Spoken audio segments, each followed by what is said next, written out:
Simba wamekosea kuizuia, Yanga wamekosea kuwazuia Yanga, kuwazuia Simba kwenda kutekeleza takwa la kikanuni ya timu ngeni kufanya mazoezi kwenye uwanja halisi wa mchezo kabla ya mechi. Umeelewa?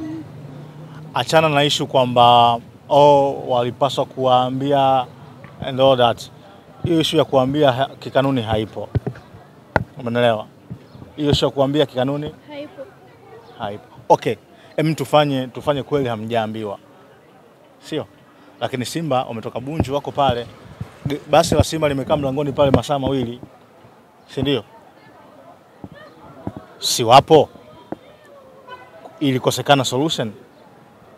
Umeelewa? Kwa hiyo Yanga walikosea. Umeelewa? Simba na wenyewe sehemu ambao wamekosea ni kwa sababu haiwezi tukua kwamba mmenyimwa kiwanja cha kufanyia mazoezi. Si ndio? Au mmenyimwa nafasi ya kufanya mazoezi.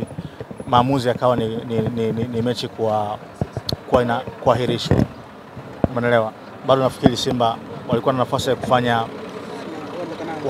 ya kufanya better zaidi. Pamoja na assessment, pamoja na kila kitu ambacho wao wanakizungumza. Si ndio? Kwamba timu